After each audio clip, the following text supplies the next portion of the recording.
every relationship that I have right now, it is a mirror of what is going on within me.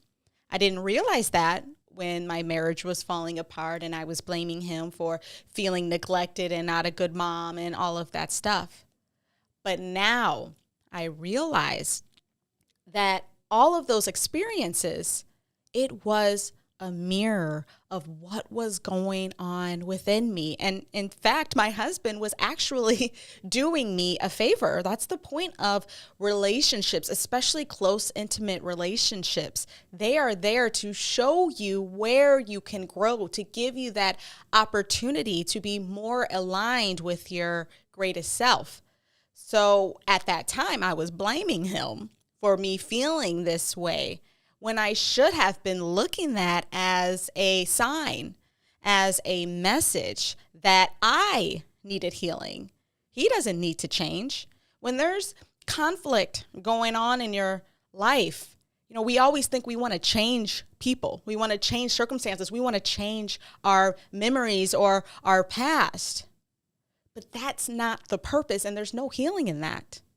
The whole purpose of these painful emotions and your painful past is for you to become more wise and not more wounded, not to become a victim of it. It's to grow from them, to learn from them. Once I started to look within, when I fully forgave myself and just looked in the mirror and I looked at myself and I thought, I need to work on me. And when I started to do certain exercises and techniques that were solely for me, this was true self-care, self-love moment. After some time, I realized that I no longer needed that validation from my husband. I no longer felt neglected by him. I didn't even need any kind of compliments from him. And the reason why I thought I needed it myself was because technically I kind of did. And it was because I was neglecting myself. I believed I wasn't good enough. And so here he is, this beautiful mirror of mine. And I spent a lot of time blaming him for that.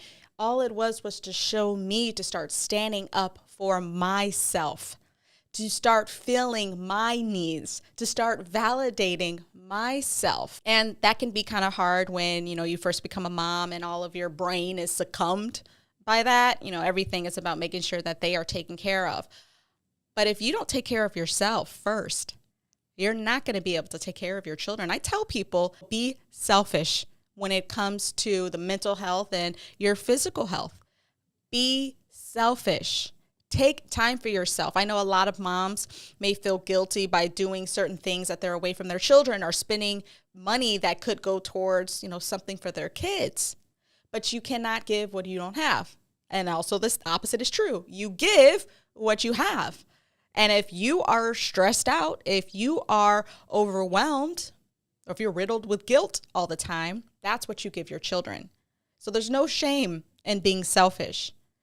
Be selfish and take care of yourself first. Put yourself first, because two things are going to happen when you do that. You are going to be happier, more pleasant, and you are also going to be an example for your child to show, it's important that I put myself first.